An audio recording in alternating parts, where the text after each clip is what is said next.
This is the Political Spotlight. The Political Spotlight is a joke. It's more like a political flop. Nobody listens to Bilbrey. He's just a wannabe podcaster. No one takes him seriously. He is a rude, crude dude that will never go any further than broadcasting from his mother's basement. Bilbrey is a wrecking ball for Indiana politicians. Grab another box of Twinkies and generic cola, Bilbrey. And get back to your microphone and your audience of nobodies. The Political Spotlight is a joke. He is like a rude, crude dude that will never go Bilbrey's a wrecking ball for Indiana politicians. Shut that stupid Bilbrey up. Well, hello there, ladies and gentlemen, and welcome. It is this very special Friday night episode. We are generally not here on Friday nights. Everything's so out of whack. We are so discombobulated. We haven't been like this, and I can't tell you how long. Everything's just all wrecked and it's so crazy, and it is what it is, but we're going to get through it. I promise. Still don't have a haircut. We're working on that. We have to work on the most serious things first, and the hair is not it. It looks, ladies and gentlemen, like we might be doing okay here tonight. We are running on all cylinders. We're going to pray to the Lord above, and we're going to hope that we're going to stay this way and see if we can make through. I'm going to go through everything that's going on. Tonight's episode is going to be a little, it's not going to be an actual episode, really. I'm going to be talking about what's been going on. I'm going to fill you in with what's happening. And then we're also going to go through a little bit of prep for next week. Thank you guys for tuning in. Where we are without Kate for a little bit. She got called away. She had to leave the house momentarily to do a couple of things. She should be back here in just a bit. So that's that. We want to welcome you all into the show. For those of you that are here watching live, we want to thank you. The Ice and Ina, Glenda Davis, Lenny's here, Paul Lyons. Thank you.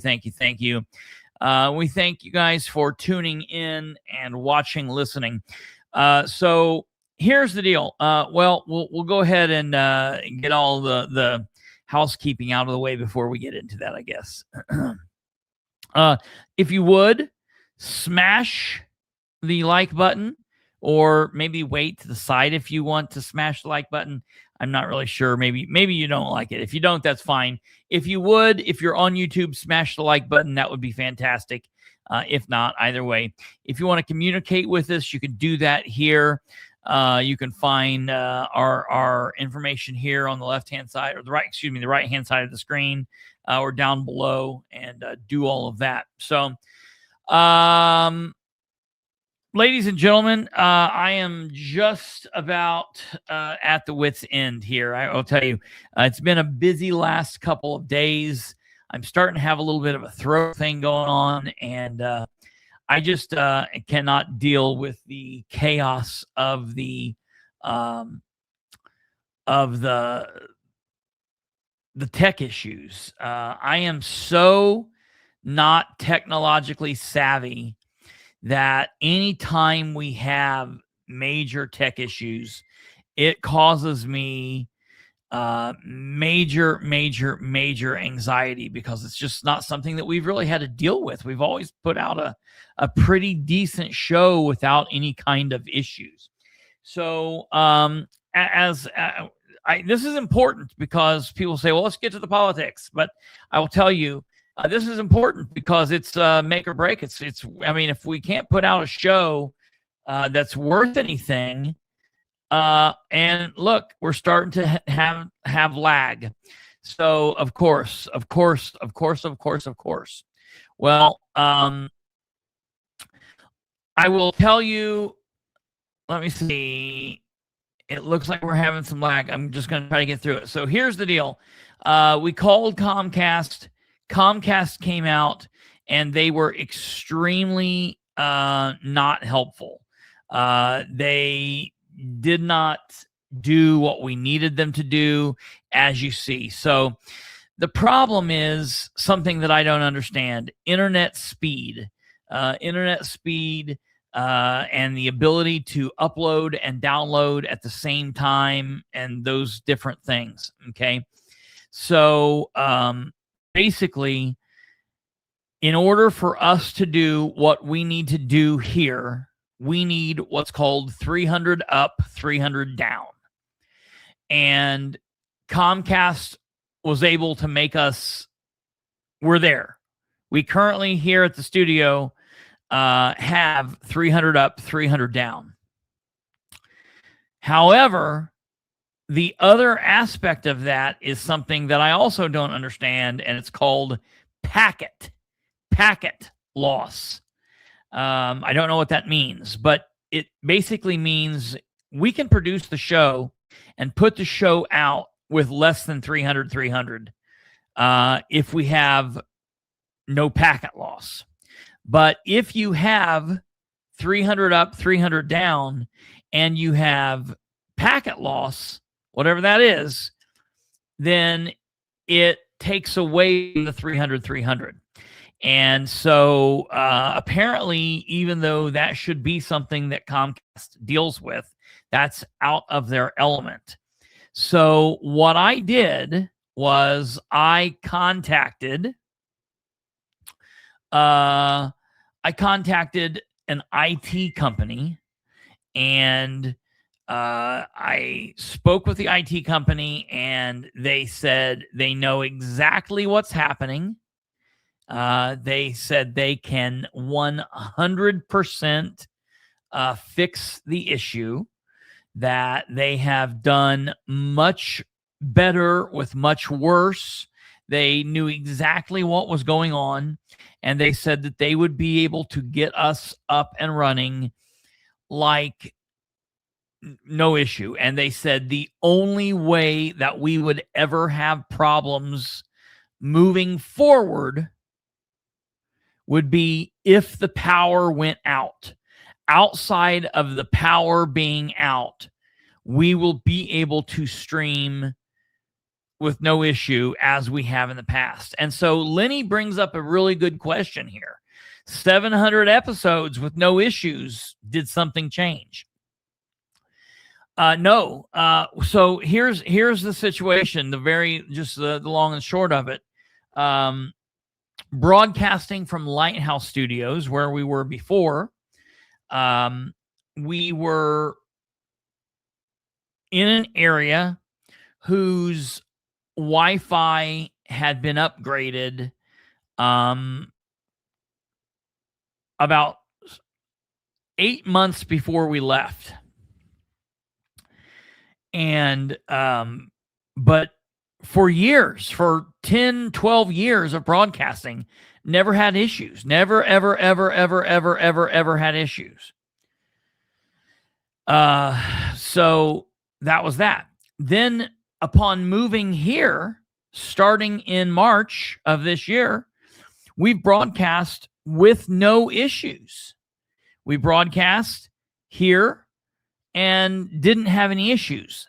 That being said, we would run into a lag, or we would run into a tech issue maybe once every month or so. You know, we would have an issue. And so it was something that was frustrating, because when you go from not having any tech issues, hardly ever, other than power outage. Hello, Kate. Kate is here. Other than the storm that rolled through every now and then, and we might be without power, or God forbid there's a car accident and we're without power, we never had issues. So moving here and being able to broadcast with no issue, but maybe once every month there would be kind of a tech issue here or there, that was frustrating. But we still were making it through. So I asked, what's happened? Because even though we were having an issue once every now and then, we were still able to get through a show, just on any given night, it was not going to be a problem. We didn't have the video issue. We didn't have the audio issues. And it was no big deal. So I will tell you what they said. Yeah, right. That is exactly right. I think Jeff's probably more right. It's too many guns. I will tell you, so I noticed today, and even the Comcast guy didn't tell me this. Today when I left, I noticed that Wi-Fi, the Xfinity people are digging underground about a mile down the road. About a mile down the road, Xfinity has been there the past 2 days working underground, and I thought that's what was going on. So I actually stopped and asked one of them today. I said, hey, I've been having some pretty major issues with Wi-Fi signal, and it's like really just kicked up in the last week. Is that what's going on here? And the guy said, oh, after we get done with our work, you shouldn't have any more of that. And I was like, okay, great. Well, I contacted the IT department. When did I tell you that, Kate? Yesterday? Yeah, it was yesterday. So if you guys remember back, because we haven't been here, we've been gone for a week, basically. I told everybody that last night, Thursday, we were going to do the big JD episode. Me and Brandon and Kate were going to do the JD episode, talk about the JD tax plan, and go through it. Well, that was when I was assuming that Xfinity was going to solve our problem Wednesday, and they didn't. And I tested our Get Up Thursday, and we didn't really have much problem during the test. But the problem is I tested it at noon, 2:30, 3 o'clock. I was doing test, and we're having no issues. There's a difference broadcasting at 2 o'clock, 3 o'clock in the afternoon rather than broadcasting at 9 o'clock in the evening, because everybody's home. Everybody else around is using their system and doing all of that. So I contacted the IT people, specifically for those of you maybe wondering to know or whatnot, and they've not done any work yet, but I will let everyone know. Just, I like to try to give everybody a shout out. Let me see here. I want to make sure I'm saying the right thing. It is, let me double check here. I think it's Hoosier IT. I think that's what it is. I think it is Hoosier IT. Anyways, they told me yesterday that their technicians would be able to come out, and it's Hoosier Technology. Hoosier Technology, for those of you wondering. I talked to the people at Hoosier Technology. They said they would be able to come out, and they will for a pretty hefty fine for a pretty hefty fine up front. It's what it feels like, right? For a pretty hefty fee up front, they will be able to get us hooked up. They said, basically, I said, you got to talk to me like I am a complete idiot, because I'm a complete idiot. And she said, well, you know how like a big, like the Delaware County building downtown can basically has internet even down under the basement, and they don't lag, or there's no. I said, yeah. She said, that's what your place is going to have. She said, we will hook you up. Everything will be fine. She said, you could dig down another mile under where you are, and still with what we're going to do for you, you will be able to have live streaming. We're going to be hardwired in. So I asked her how soon they could get out here. And as of yesterday, she said tomorrow, which was today, Friday, or possibly Saturday, the latest being Monday. And I was like, okay, well, I said, she's like, well, when will you be going back on? And I said, 5 nights a week, Sunday through Thursday. And I've already been off for a week. And so the plan is, this is what the plan is going to be. If they don't come tomorrow, if they're not here tomorrow, hopefully they'll be here Monday. If they are not here, if they're not here tomorrow or Monday we have the big council meeting. I'm going to make the plan to, if we don't have it set up by Monday, I'm going to go to my grandparents after the meeting, and I will broadcast the show for the Monday night show at my grandparents. And I think what we'll probably do, the Southern Command, what we'll probably do is I will just plan to basically camp out there and do the show from their house after tonight.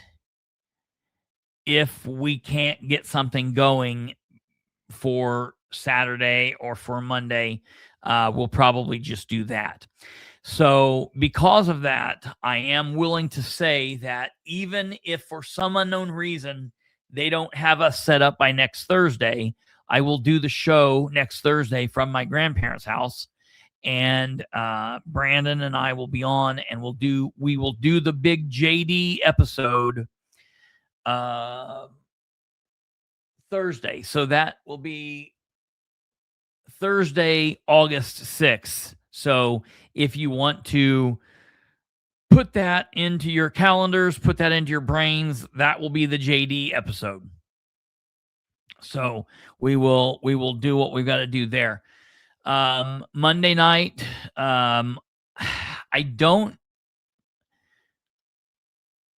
it could be iffy on whether we do a show or not. The agenda is not terribly long for Monday night's episode, for Monday night's council meeting. It's not terribly long. However, there are a lot of heavy items on the agenda. So as of now, we are planning to do a show Monday after the meeting. But you guys know as well as I do, basically we won't know until we get there and are in the meeting, and we have to make that call kind of on the fly. So we will know about that Monday at the meeting. But if we do a show Monday night, it will either be here with the new IT setup, or if we don't have the new IT set up by Monday, we will do the show at my grandparents. So we will make sure that stuff is working and you guys can see and hear what's going on, because we've got too much to bring you. I mean, we've just got too much going on. And I just cannot, I can't lay out anymore because we've got too much stuff going on. I honestly, like, there are literally things that I'm leaving off and that I'm not covering because we just don't have time for it. And there's so much going on that it's like, we'll get to that later. So getting in to the meat of the show tonight, I do want to put up the obituary for the thank you, Jackie. I do want to put up the obituary for Brad, the police chief from Lynn, and go through this before we get into the show heavy. So I want to put this up and just let everybody know kind of what's going on here. So Bradley Rydell Fisher, Bradley Fisher, age 50, town marshal of Lynn, Indiana, tragically made the ultimate sacrifice on July 29th while serving and protecting the community he loved so dearly. Born on June 10th, 1976 in Richmond, Indiana, Brad graduated from the Randolph Southern High School in 1994 before answering the call for public service. He proudly joined the Lynn, Indiana Fire Department in 1995 as a firefighter EMT, serving for 31 years while being at the rank of captain when he gave up his life for public service on the 29th. He was in that captain's rank for 10 years. Brad then joined the Lynn Police Department in 1998. After graduating from the Indiana Law Enforcement Academy, Class 98-134, Brad became the town marshal 25 years ago and has been, his radio number, L1, the chief ever since. Whether wearing the badge of a firefighter or law enforcement officer, his commitment to protecting others never wavered. Beyond the uniform, Brad was a devoted husband, a loving father, and an active member of the Lynn Friends Church. He is survived by his wife of 29 years, Jeanette Harris Fisher, his children, Zoe Fisher, husband Colton. His children, Zoe Fisher, Colton, and Skylie Lutz Fisher of Lynn. He is also survived by his parents, Ron and Vonda Fisher, his brother, Jason Fisher, Amber of Michigan, aunts, uncles, cousins, nieces, nephews, and a community that will never forget his courage. Brad loved baseball and was an avid Chicago Cubs fan. He first played and then coached baseball at Randolph Southern High School and was inducted into the Randolph Southern Hall of Fame in 2016. Brad also was a very devoted umpire and received the highest honor this year by serving as the third base umpire for the IHSAA Class 3 state championship game at Victory Field. Brad also selflessly served as a member of the Secret Families of Randolph County Board, bringing Christmas to hundreds of children and families each year. Brad showed up no matter what the request was, no matter the call, he was there, and his selfless legacy will never be forgotten. His loss is immeasurable, but we will hold on to his laughter, his storytelling, and his compassion and caring heart. He touched everyone he met and made us all better people. Visitation will be held Sunday, August 2nd. That's this Sunday, from 11 a.m. to 4 p.m. at the Randolph Southern High School Gymnasium, with full police honors to follow. Brad will be laid to rest at the Spartanburg Cemetery in Spartanburg, Indiana. In lieu of flowers, the family requests that the contributions be made to the Randolph Southern Scholarship Fund in honor of Brad Fisher for the Lynn Volunteer Fire Department. Memories may be expressed online at the cemetery, the mortuary. This has been a pretty big deal, and I just want to say, in a time where police officers are getting questioned frequently, and rightfully so. Rightfully so.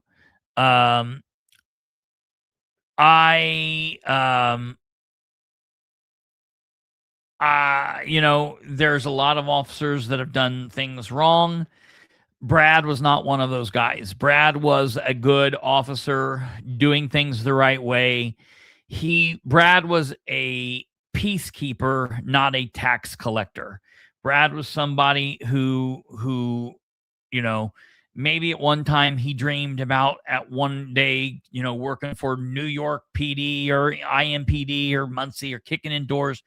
But he never acted as if that was the case. He took his job in Lynn, and he answered every call, and he answered serious calls, and he answered silly calls, and he did it all. You know, in the 25 years in law enforcement, he did a lot of things. Just a couple years ago, they had the big shooting down there that was a massive ordeal. A lot of law enforcement officers from everywhere responded.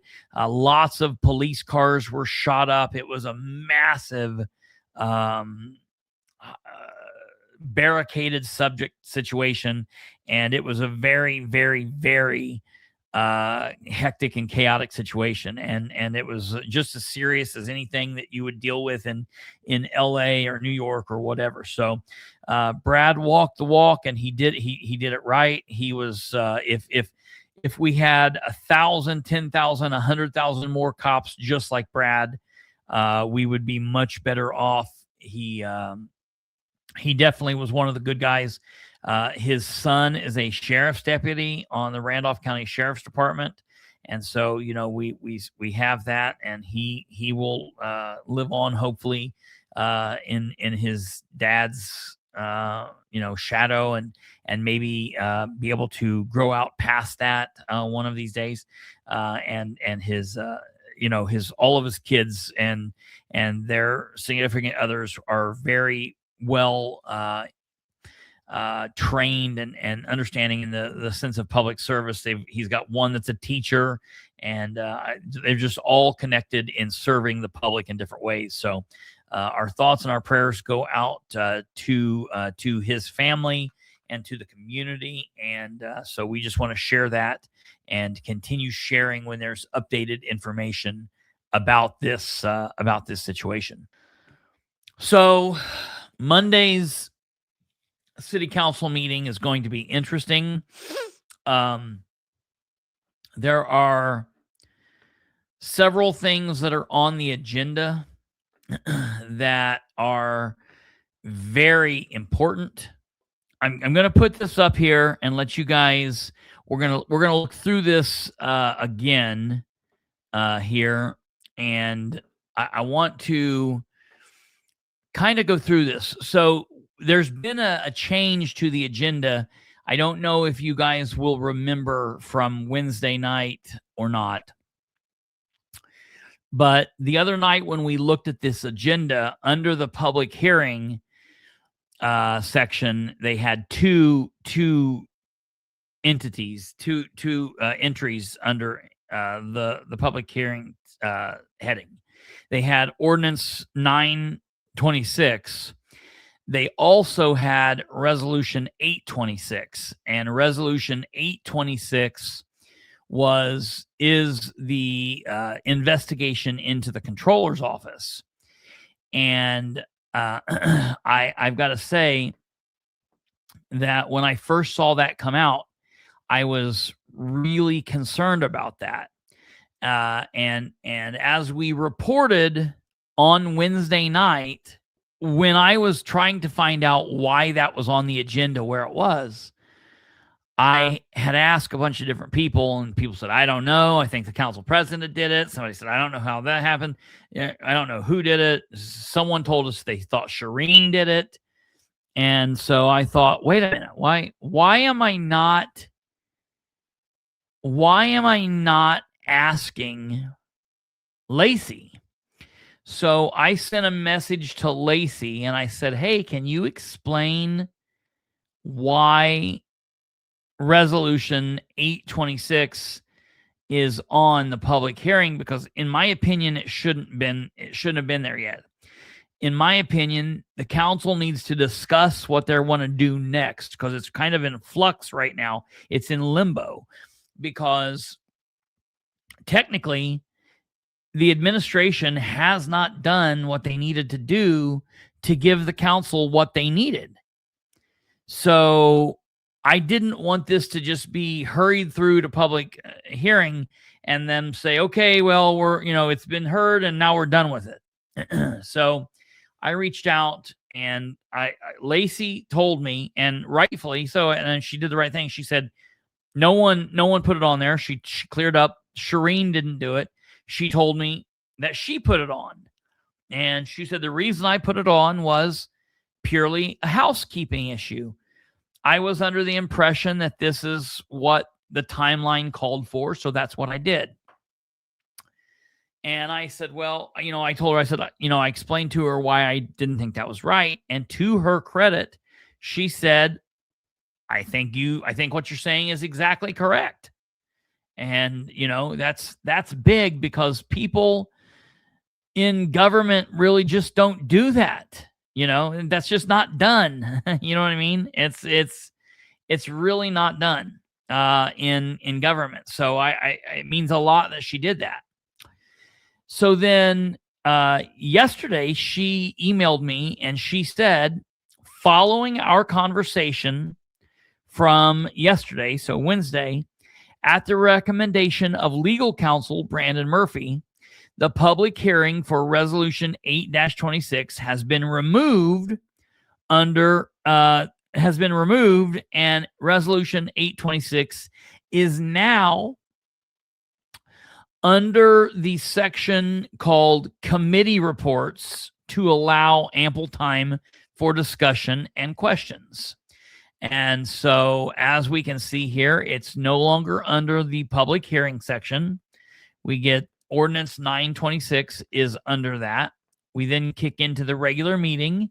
We go through Pledge of Allegiance, invocation, citizen recognition, roll call, approval of minutes, appointments to boards and commissions, committee reports.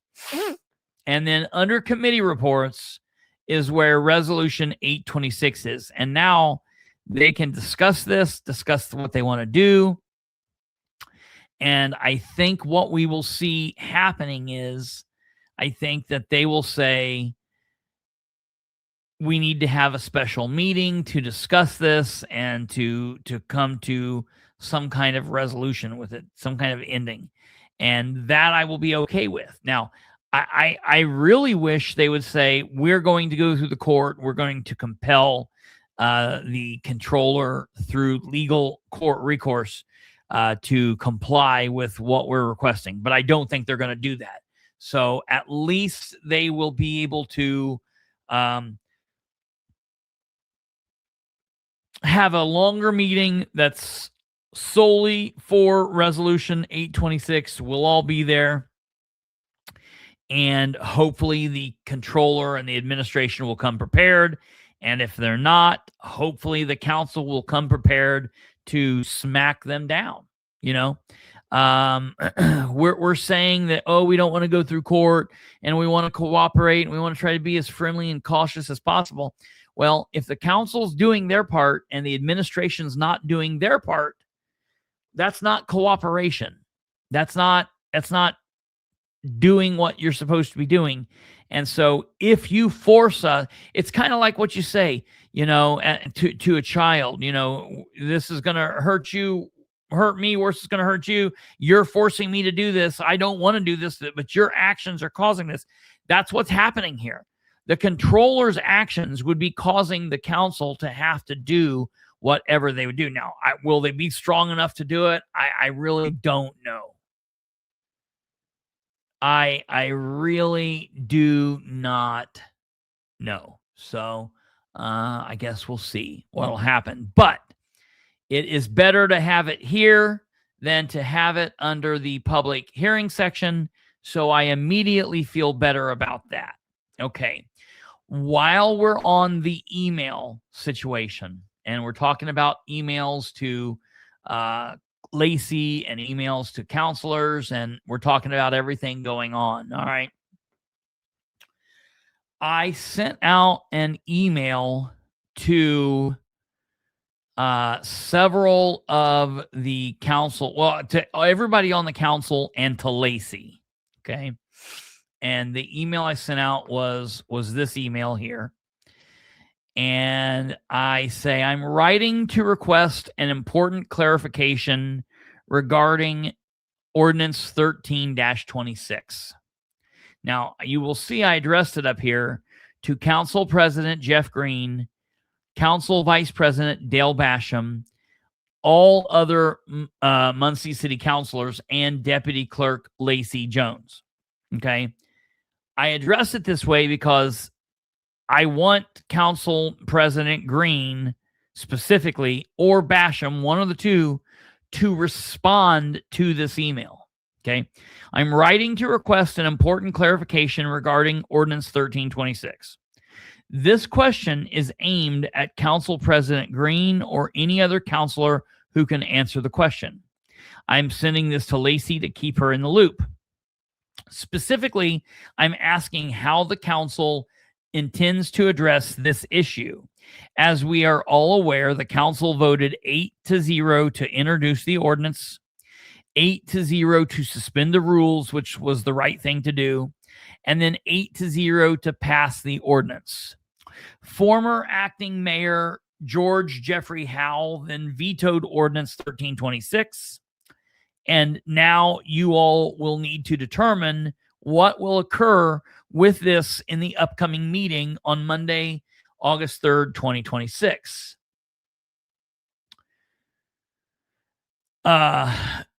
You'll have to decide between overriding the veto or letting the veto stand. The right decision is overriding the veto, as I have already laid out to you all.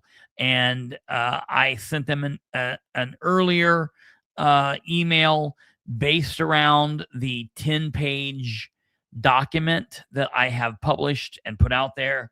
And hopefully, if you're interested in this, by now you would have all seen that. So if you haven't seen that, you can go to my Facebook page. If you don't have Facebook, you can message us and we will email it to you, but it's out there if you want to see it. So I said, that's the right thing to do. That said, Ordinance 1326 in its vetoed status does not appear on the current amended agenda. And I want to be sure that you guys are aware of that. Looking here, we can see for the agenda for this upcoming meeting, there is no mention of Ordinance 1326. Now, I will tell you, in the past, when there has been ordinances that have been vetoed, they have been included on the agenda in a section titled Vetoed Ordinances. So that's the reason I was a little concerned with this, because I didn't see anything with that on there, and I was a little concerned that they weren't going to do anything. Yeah, right.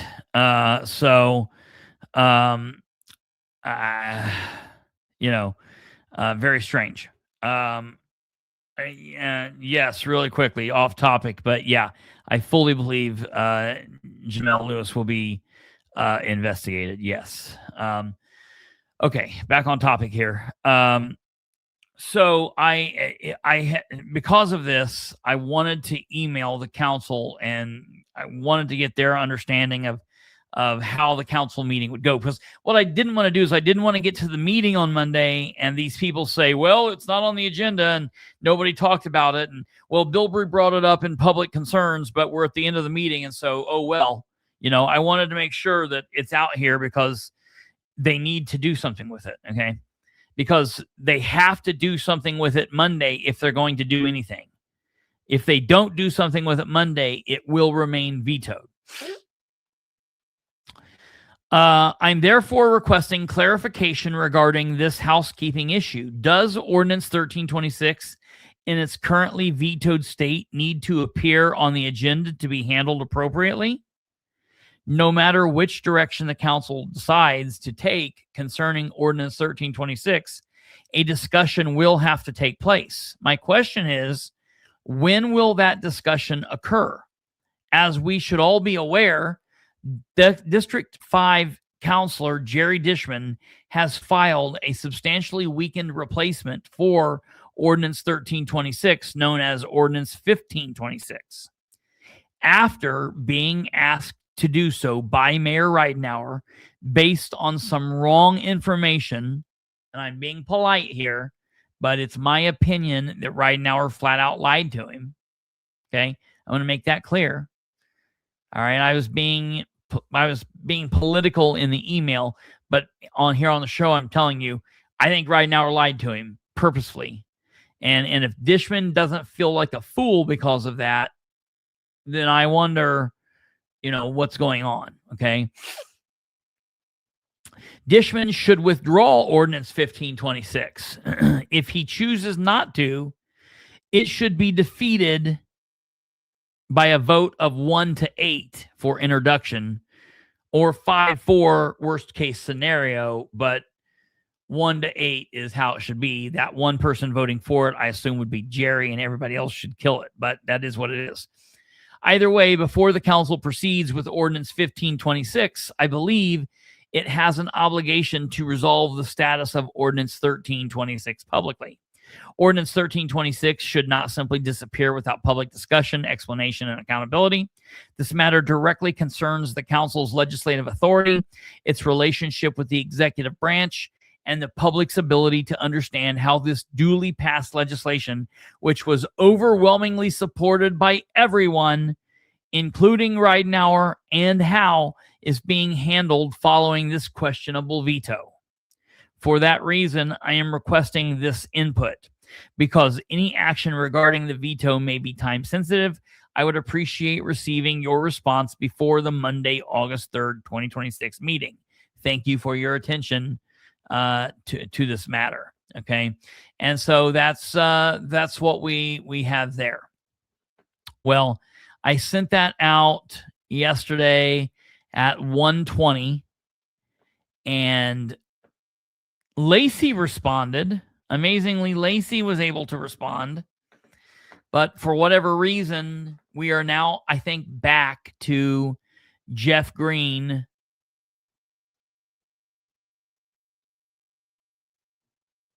not responding. So he responded once, and I applauded that effort. I came on here. I was all nice to him. I talked about how wonderful it was. I made a big deal about it.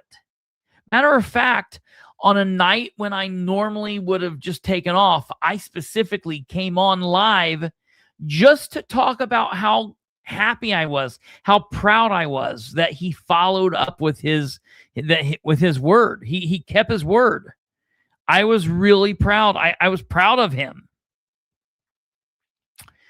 Now, since then, I have emailed him probably 3 or 4 times since then, and he's not answered a one of them. So, in all fairness, I did ask that they answer before Monday, August 3rd, so he still has, the rest of tonight, all day tomorrow, all day Sunday, and I guess technically he could answer up until 6:45 Monday. And, he would still be doing what I ask, but I'm assuming, he's probably not. Okay. And that tells me a lot of what I need to know. Now, Jackie asked me if I attended the meeting at McKinley, at Seven Rock, the McKinley neighborhood meeting. And I'm going to be honest. I'm seeing we're having some lagging issue. Give me a moment. That's right. That's exactly, it's gross. So we'll see what he does. Okay. So I've thought about how I was going to mention yesterday. It's all I've been thinking about. And I promise you, very, very soon, we will talk about that meeting. However, because politics is what it is. Politics is politics. I am going to choose to hold off on talking about yesterday's meeting. I probably will hold off talking about the meeting until after the council meeting. Now, you guys might say, well, wait a minute, it won't matter then. Well, it will. It will. We'll talk about whatever. We will talk about it, and it will matter, and talking about it will be good. Right now, the meeting yesterday doesn't matter. What matters is everybody knows how everybody feels on all sides of this. The right thing to do is for the council, all 9 of them, to walk into that council chambers for Roselvi or Green or Nora or Brandon, any of them could make the motion. Any of them could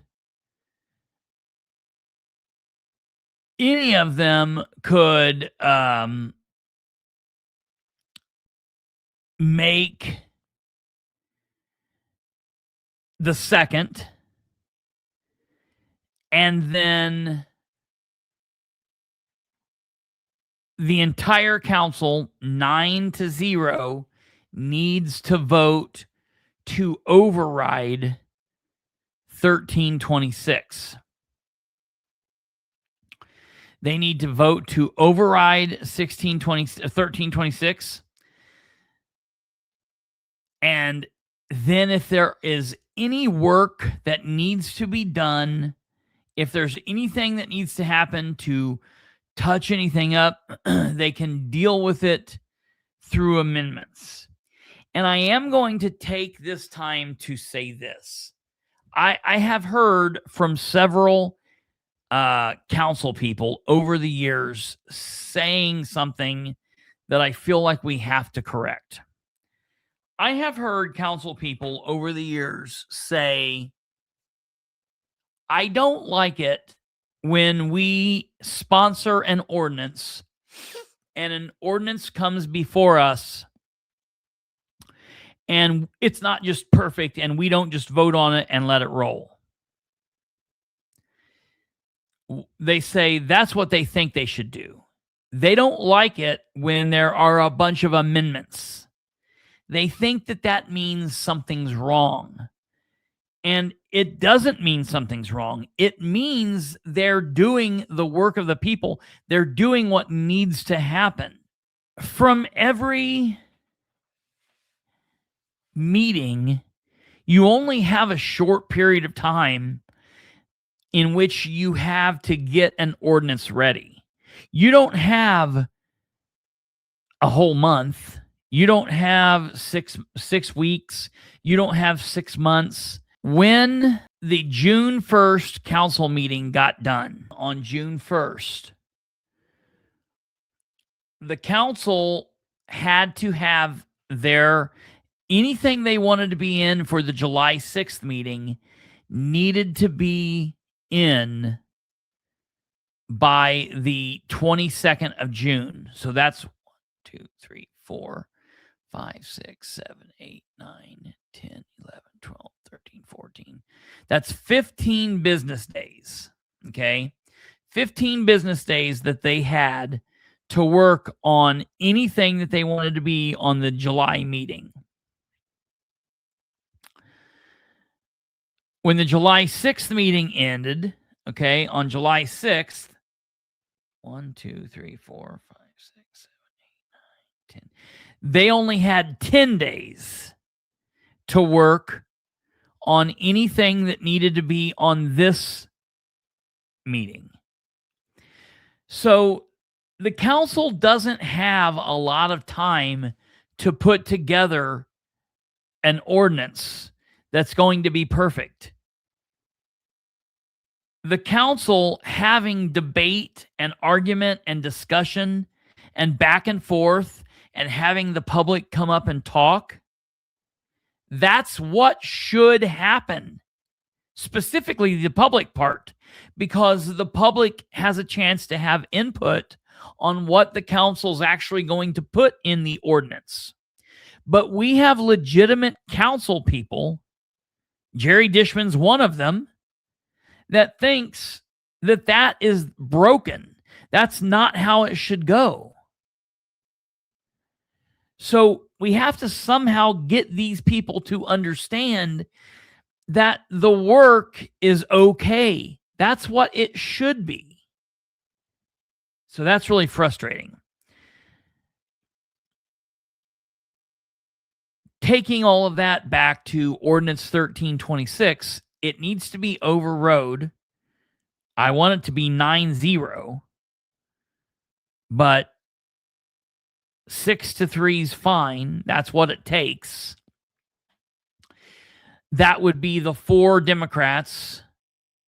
And then I'm still calling on Rose Selvey and Brandon Garrett to do the right thing and to override this vote.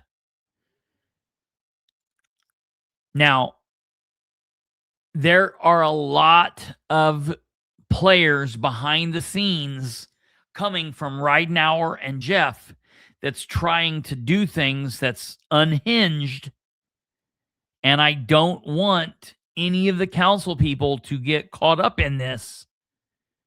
So I want them to do the right thing, talk to your council attorney at the meeting, listen to the public, and vote for what you believe is the right thing by the public, not by Dan Ridenour, not by Jeff Howe. Okay? So that's what they need to do, and that's what we need to get them to do. Now, we're going to take a quick break, and when we come back, we're going to finish up the rest of this. You guys are listening to the 708th episode of the Political Spotlight. I'm your host, Kristopher H. Bilbrey. Sit tight. We will be right back. All right, look there. It was easy. We're back. Okay, yeah, Stumblefoot, you're right. They think that they're not part of the public after they win election for unknown reasons. Well, no, it's not unknown reasons. It's because that whole idea of power corrupting, they think that they're somebody. They've got this little bit of power and it means something. And now they're counting and trading votes. And, they want to do this. I want to do this. I want to be the big guy. Whatever. And I really don't understand it. And for anybody that's a council member currently who knows they're not running for re-election next year, I don't understand why they would be caught up by the administration about anything. If you know that you're not running for re-election in 2027, why do you give a damn what the administration wants? Do what's right by the people of Muncie. You would, if you're called up about power and you want to be somebody, I'm telling you, if you started doing the right thing and you started doing right and you were a counselor of the people, you would be showered with love and affection by the public. I don't get this. I don't really want to say much more about 1326 right now. We'll talk about it more Sunday. And of course, we'll talk about it after the fact. The bottom line is it needs to pass. It needs to be overrode. 6-3, 7-2, 8-1, 9-all. Any of those numbers count. But I tell you,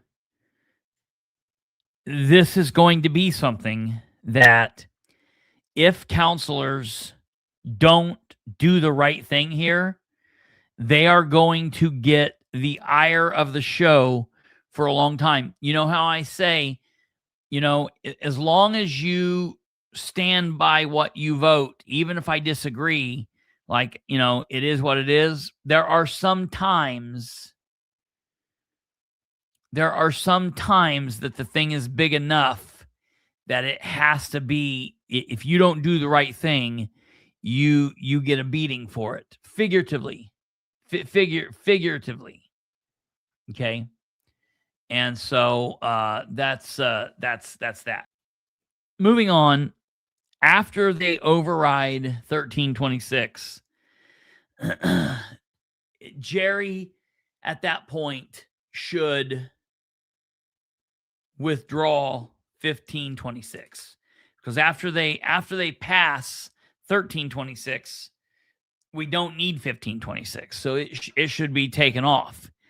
If he chooses not to, then I'm asking those same counselors to vote against 1526 that I asked to vote for 1326. And it's just a thing of common sense at that point. Okay. Yeah. The public needs to show up, show out Monday. We need it big time. Now, I am going to take a moment to pause right here and not talk about any of this for a second, since Alva's here. I don't know if he's been here the whole time or he just got here. He's currently on a mission from God. I'm telling everybody that big old Alva is up here in our neck of the woods. He is actually going to be in the Muncie area on Sunday. Now, Alva and I are going to get together. I don't know exactly what time yet. Alva, do you know what time you're planning on being here? I'm going to wait on him to answer, because I know we've talked about this, but I have a lot going on. So you're planning on being here between 12 and 1. Okay. If anybody wants to meet up, if anybody wants to get together, if that's something that people's interested in doing, if you want to get together with Alva, you want to get together with me, he's going to be here for a couple of hours. So we can do it. We can do it one of a couple of ways. Me and Alva can get together for a couple of hours and just hang and chill, and everybody else to hell with you.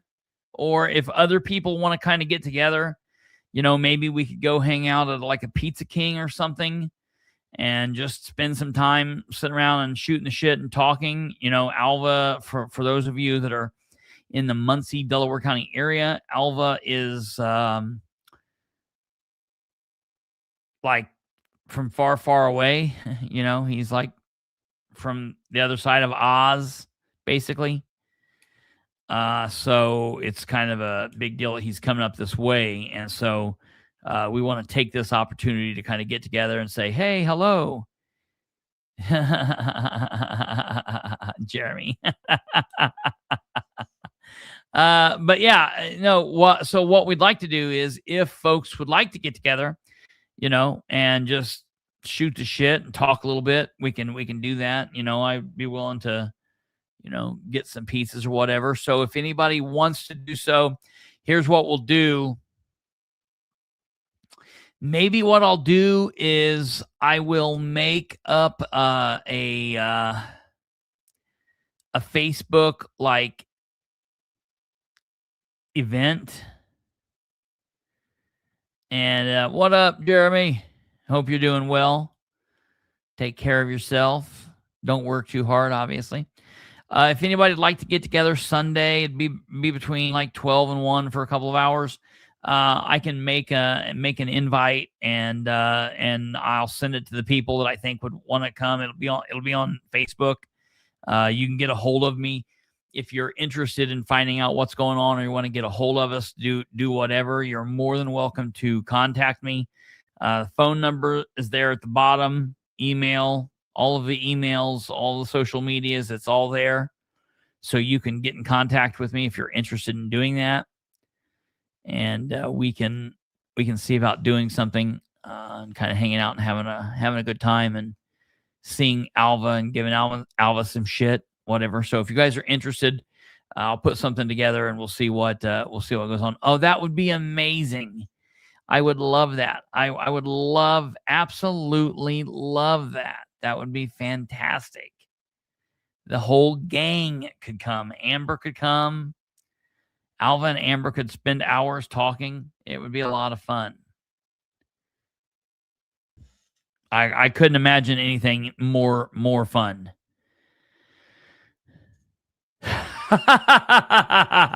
Yes. I think it would more like be BYOB.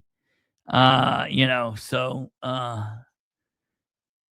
just FYI. Just FYI, we're not going to go to the BOW, so it'd be BYOB situation. So yeah, I just even if it wasn't a BYOB situation, we would still not be going to the board. Yeah, right. To have fun. Yeah, absolutely. Yeah. Kind of a birthday thing. It's I didn't even think about that. Yeah, it's that's funny.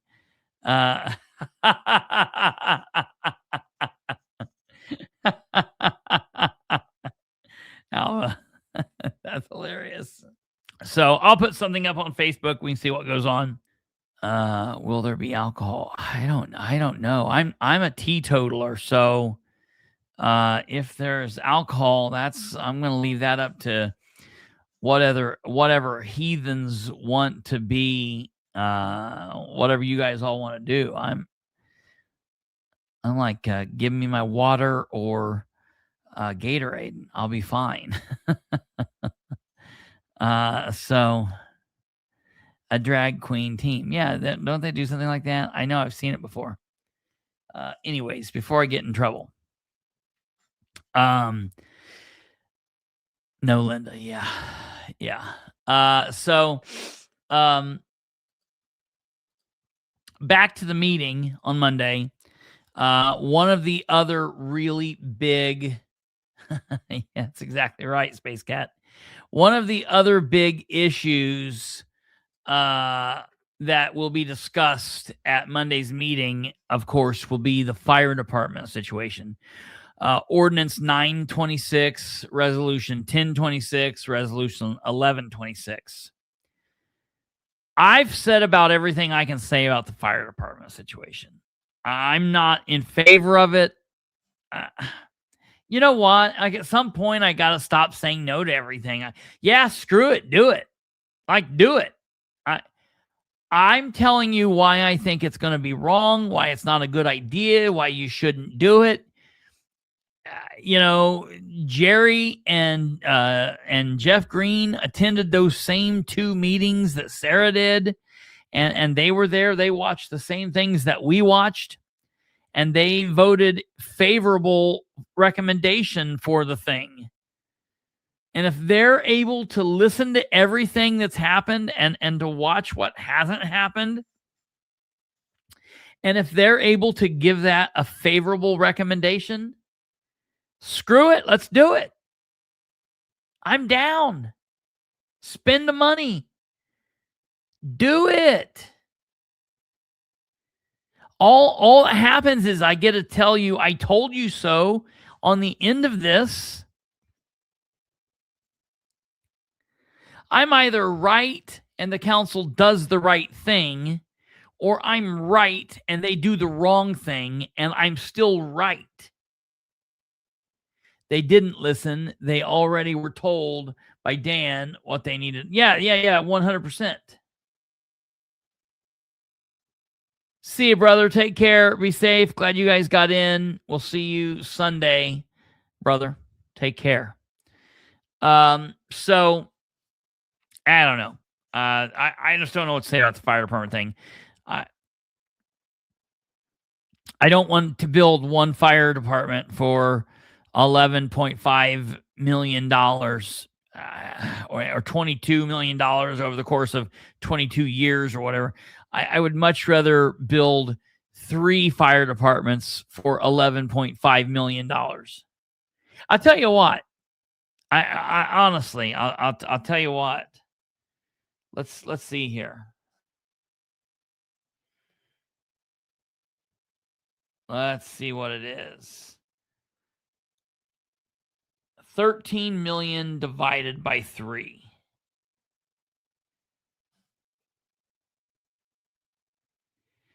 So, okay.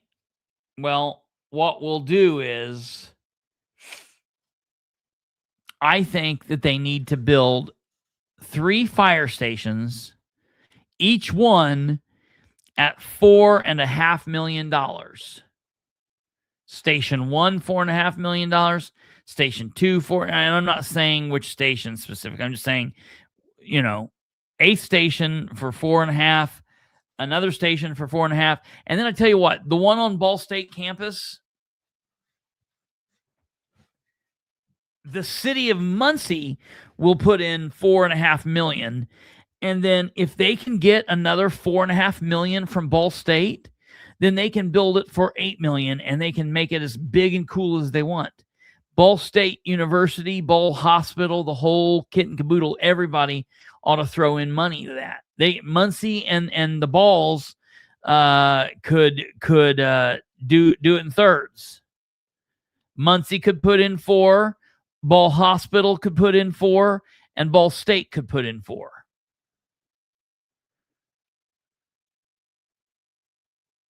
Yes. I read that. We'll look over that on Sunday, Jackie. Go right before the meeting. We'll go over Todd's thing. It was very, very interesting. I do agree with that. So that's that. Moving on, the only other thing that's on the agenda is 1426, and 1426 is the situation involving the counselors not wanting Ridenhour to appoint his employees to the boards and commissions of the city. Again, it sucks that we're in this situation, because there are good people in city government that he could probably have put on and it wouldn't be a big deal. But the fact that he's got Shireen Wegley on a very important board calling the shots for him, that's just not a good thing. And they don't understand that, and they don't care, and they don't care what it looks like, and they don't care that we don't like it, and they don't care that, it makes it look so bad. They just don't give a damn. And because of that, then it forces the public to want to back the council in their decision to move forward with this ordinance. But we're going to go here and we're going to have to bash them on it. Not for any logical reason, but simply because his buddy, his pal, his mayor told him not to vote for it. And we're going to have to probably fight Roe on it. And that's stupid. If anybody out there knows what the administration is capable of, it is Roe Selby. And the fact that she still allows herself to be bullied over by Dan and co. is just a problem for me. But yeah, hey, no, you know what? It's show fodder. So screw it. Vote it down.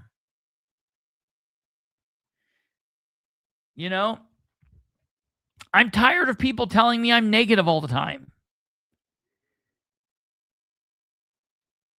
I'm tired of people telling me that I'm bad, I'm negative, and how dare I? Okay, do it. Kill 1426. Kill 1326. Vote for the fire department.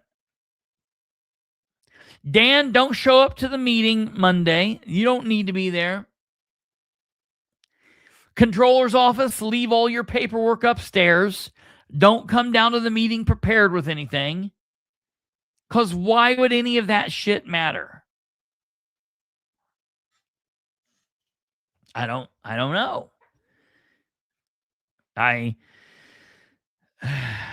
It gets so tiring fighting that fight and having some people who could actually make a difference in some positions, and they get too in their head about it. So I don't know. I don't know. All I know is the council has a good attorney right now. They currently have a good legal mind doing the work for them, putting in the legal work for them. Talk to him, ask him questions, pick his brain, and then vote the way that your conscience tells you to vote, which should be what benefits the most people. Kate says, I think the veto. I hope that's true. I got some stuff to talk to you about after the show. That's all I can say about that at the moment. Remind me if I don't. So that's that. That's the end of the prep for Monday's meeting. Let's do this really quick. Let's take another break, and then when we come back, we'll wrap this show up and we'll get ready for the weekend, and we'll go from there. You guys sit tight. You're listening to the Political Spotlight. We'll be right back. All right, ladies and gentlemen, we are back. You are listening to the 708th episode of the Political Spotlight, and we are just getting ready to wrap up here.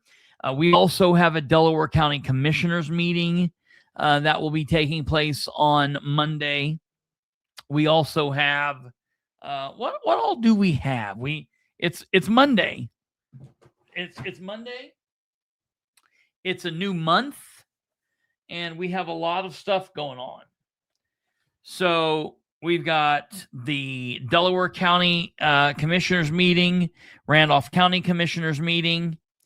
I've got to take Spot to the vet at 10 a.m. That'll be fun. We have the Winchester City Council meeting at 6 p.m. and then the Muncie City Council meeting at 6:45. Monday's also Eddie's birthday, so that sounds like a lot of fun. Tuesday is the Randolph County Council meeting, the Madison County Commissioners meeting. Wednesday, we've got a Board of Works, and we've also got a sanitary district deal.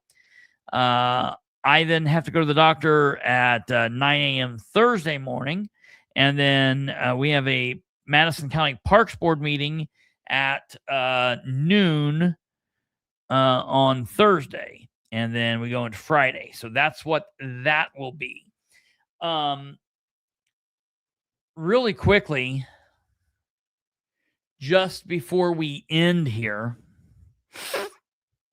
I also want to talk about one of the last things that we discussed on Wednesday before we left was this situation with Mayor Ridenour and the community center. And it's such a weird deal. We'll talk more about this on Sunday.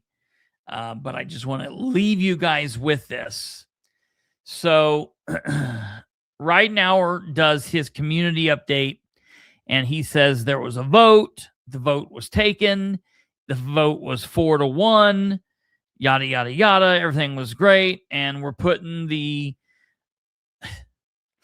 industry community center south of 12th Street in the mock church. Totally wild. Totally wild, okay? Wayne Scaife then does a killer video saying they didn't vote. There was no vote. What's he talking about, okay? And he's laying into him. Well, I decided I needed to know what the hell was going on. because there's a pretty big discrepancy. Right now we're saying there's a vote, and Wayne Scaife saying there wasn't a vote. So I sent an email to Mayor Ridenhour today, and I said, Mayor Right, and I wrote it to Dan, to Amber, and to Shireen. And I said, Mayor Dan, I am writing to request clarification regarding your recent statement about the committee tasked with working towards a community center for Industry Neighborhood. On Tuesday, July 28th, 2026, you stated the committee voted on the matter of placing the community center in the old church on Mock. You said only one person voted against it. However, others in attendance are saying that no vote was taken. Therefore, we have a discrepancy between your description of what took place at the meeting and what other attendees say took place. Could you please clarify exactly what action the committee took? Specifically, are you still claiming that a formal vote was taken, meaning a motion and a second were made, followed by a vote? I am not attempting to mischaracterize the meeting, quite the opposite. I want to understand how there can be two different accounts of what occurred, and I'm trying to get to the actual account of what took place. Thank you for your time. I look forward to your clarification as soon as possible. And then I thought, well, he won't respond, because he responds about, 1 in every 10 emails. Okay. So that was that. Well, then about 3 hours later, I guess about 2.5 hours later, I received an email from the mayor's personal email account, not from mayor@muncie.in.gov, but D. Ridenhour. And I want you to listen to what he wrote me. The mayor writes, I was unable to attend, so I cannot say for certain. What? You were unable to attend, so you cannot say for certain? What does that mean? You were not able to attend, so you cannot say for certain. You were unable to attend, so you can't say for certain. I don't understand that. Hello, Muncie. Dan Ridenhour here, your mayor. Today is Tuesday. It is July 28th, a little overcast day for sure as I look out the window. Lots and lots of clouds. But I want to touch base on something. I'm very excited that last night the committee for the community center that was set up by the council voted with just one no vote, voted in favor of the location. And that is going to be at the former Industry United Methodist Church. Well, it sure sounded like he said for certain right there. I mean, I'm flabbergasted.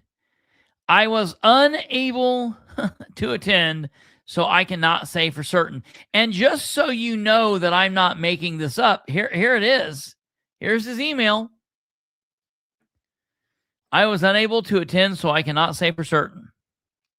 I was told via phone by one of the committee members that 4 appointees spoke in favor of the location and 1 was against. This was very clear in this person's recollection. Well, now, wait a minute. Speaking in favor of something. Yeah, right. And he conveniently doesn't mention 2 members weren't there. Right. Well, yeah, wait. Yeah, he did. Yeah, he says it right down at the bottom. What are you talking about? See, it says 2 committee members were not In present. the update. In the community update, yeah. He doesn't say that 2 people weren't missing. In fact, he doesn't even say that he wasn't there. Yeah, and right, he heard right. this. Yeah. Okay, I get what you're saying. Absolutely. Okay, so he says, this was very clear in this person's recollection. Ask your source a clarifying question, just like you have done with me. Okay, I will. Ask if there was a conversation about the location during the meeting portion of the committee. I know there was. That's what they talk about every meeting, is the location. There's always a discussion. See if they respond that 4 spoke in favor of the site and only 1 against. Yeah, I'm sure they did. That's not a vote. That 4-1 is what I was referring to. I'm assured that the minutes will indicate that fact when they get released. 2 committee members were not present and did not vote, including me. So does that mean 3, or was he one of the 2? I don't know. He says, just a thought. But that's not where it ends. Then we get this weirdness. Just curious of your opinion on something related, but not at this meeting. Okay. He says, I had been working only with industry neighborhood when this began. Okay. Met with the neighborhood multiple times and gave the neighborhood a tour of the old park office building in Hegan. Question. Why do you think the city council set up this committee that added 4 other neighborhoods to the mix? They never discussed with me or my team in advance of bringing it to the council. There must have been a reason to make it a larger scope like they did. Were they afraid that I would actually follow through and really create something? No. I don't even need to talk to anybody to know that nobody was afraid of that. Nobody was afraid that you were actually going to follow through. Nobody's afraid of that ever. Like I don't think anybody is ever afraid that you're going to follow through on something, literally in the history of ever. Okay? That's such a weird. And even when he does follow through, it's in a completely different way from what he originally said, the way he was going to follow through. Yeah, that's such a weird ass sentence that he wrote. He's blaming the council. Yeah, it's exactly shifting the blame, like you said. Absolutely. What? Was it because they genuinely wanted to help out all those other neighborhoods? Those bastards. Was it to delay action? What? What do you think the reason is / was? So he really wants my input on this? This is funky. This is so strange. Just something for you to ponder.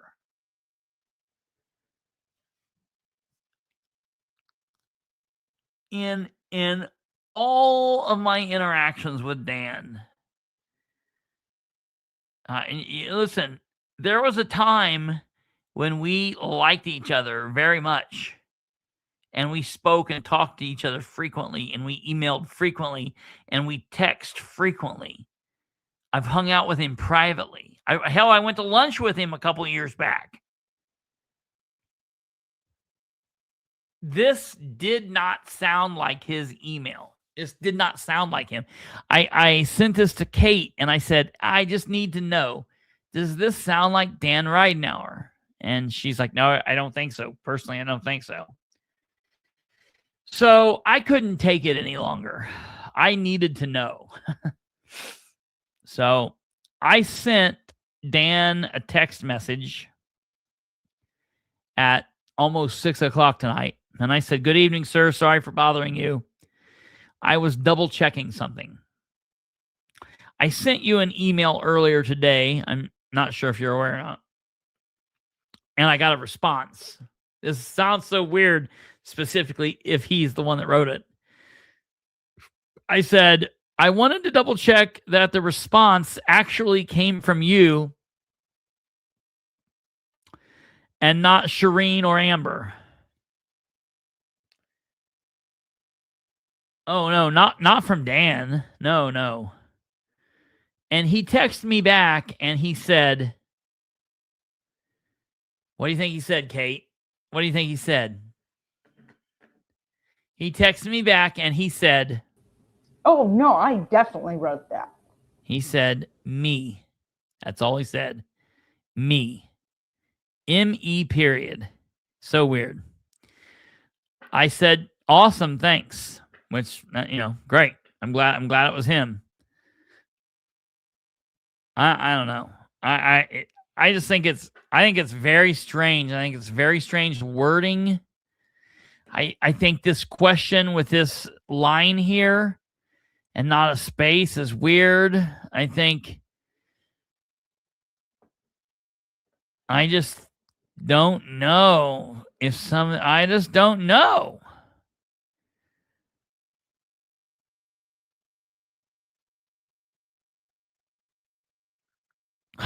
I just don't know. So that's a really strange email. That said, all of that said, since that email came out, Scaife, who is normally would be here, but he's currently tied up on another situation, kicking ass and taking names. You know how he does. Scaife shared a post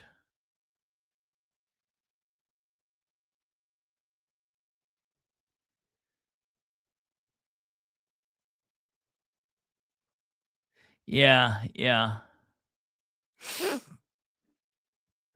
Scaife shared a post made by Cassandra Woods.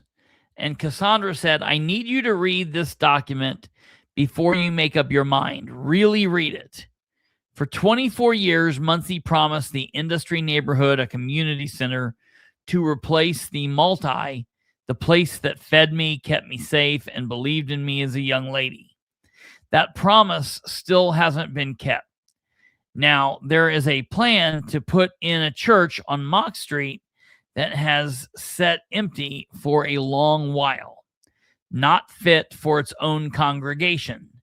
If it wasn't good enough for them, it's not good enough for our young people. Our children deserve a real, safe, new building inside the industry neighborhood they were promised. One thing that Mr. D. Harris taught me was to always present yourself with facts. Please read this and then share it. Cassandra Lynn Woods. And she shares this page that's like AI created, but there's nothing wrong with that, as long as you're checking the information and double checking and making sure everything's lining up. And so this says, our children deserve a new building, not a church that was already empty. The Unity Center should be a new purpose-built facility in the industry neighborhood, not a vacant church on Mock Street that hasn't been fit for its own congregation for years. In 2002, the city of Muncie's Hope, is that 6? Is that 6? That's what I thought it was 6. It's V and 1 after is 6. That's right. So the Hope 6 redevelopment plan promised a new community center to replace the South Madison Community Center, known to generations of residents simply as the Multi.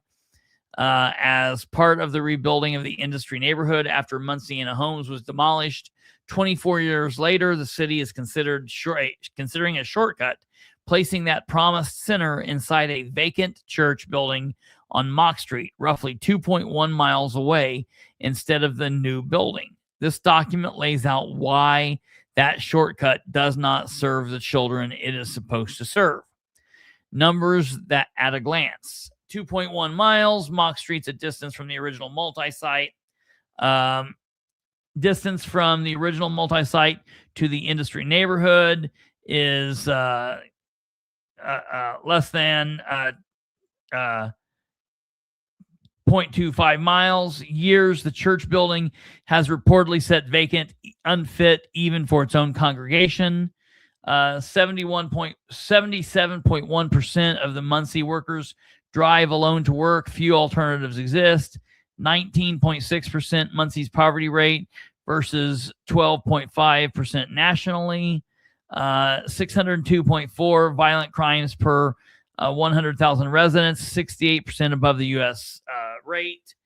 The building itself is the biggest problem. Before any conversation about distance or promises, there is more basic questions. Is the building even usable?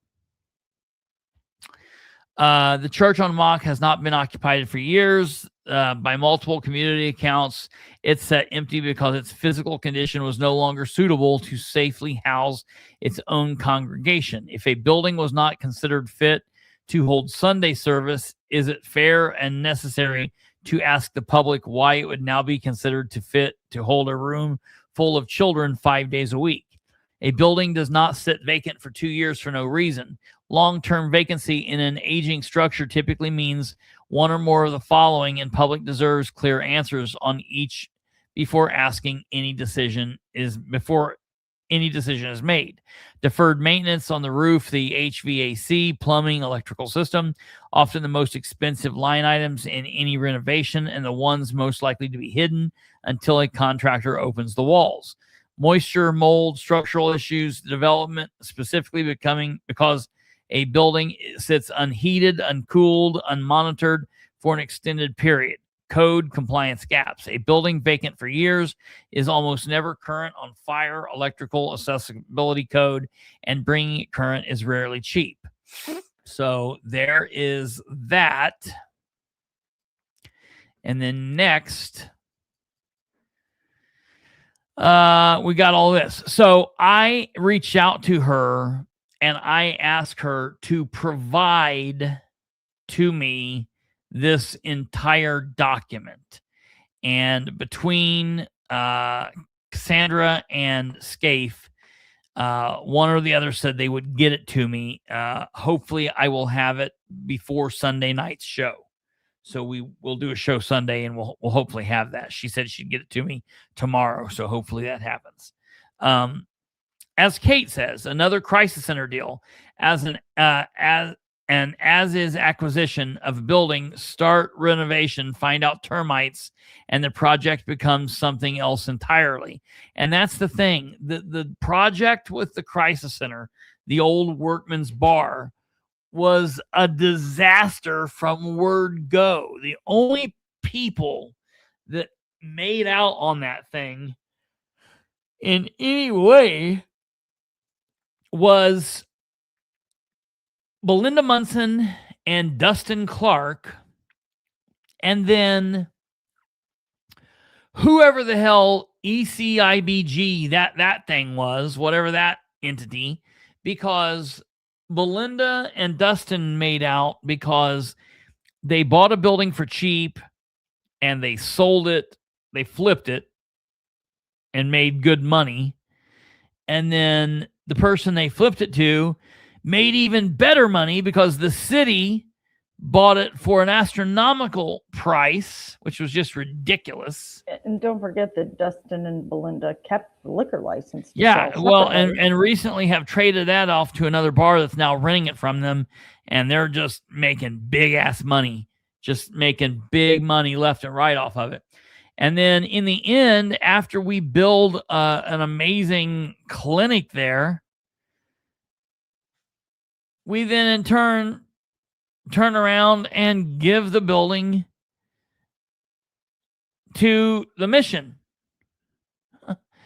And then we get another building in that situation, and we're going to do the whole process over again. That's absolutely right, Stumblefoot. We can call that the herpes of Ridenhour's herpes. The crisis center. Absolutely. So, yeah, that's that. Hopefully we'll have that full report on Saturday. She's going to give it to me on Saturday. We'll have it for Sunday. So there will not be a show tomorrow. Tomorrow, Saturday. I know we've been missing a lot, but we're normally off on Saturday. Yeah. And a DTD instead of an STD. That's hilarious. We will be back Sunday, and then once Sunday hits, we will do regular programming. We will be back into the mix of it. So you guys be prepared for that. And we have a big week coming up. A big meeting. I've got some things that I'm leaving out for surprises. We've got things that we'll talk about on Sunday. We've got things that we'll talk about after the meeting. So it's going to be an interesting next couple of days. But it is what it is. So we will fight for this. We will fight for industry. We will fight for McKinley. We will fight for truth and transparency and accountability and better communication and all of that stuff. Truth, justice, and the American way. You know how we do it here. You know what I mean? You guys have a wonderful weekend. Take care of yourselves, and we will keep you guys posted. We'll be sharing, of course, writings to social media as we've been doing, and we will see you back here Sunday night. If you've got any questions, let us know. Get a hold of us before you leave. If you haven't, smash that like button. It wasn't so bad tonight with the gerbly. We were able to fight some of those tech gremlins away, so it wasn't as bad as it could have been. But we are close to getting this fixed. And if we have to be outside of the studio for a couple of days, so be it. One way or another, we are going to bring you back the 5 days a week material, and we're going to bring it to you in a way that is suitable for viewers. So you guys take care of yourselves. Have a wonderful rest of the evening. Have a great Saturday, great weekend, and we'll see you back here Sunday night for episode 709. You guys take care. God bless. Good night. Goodbye.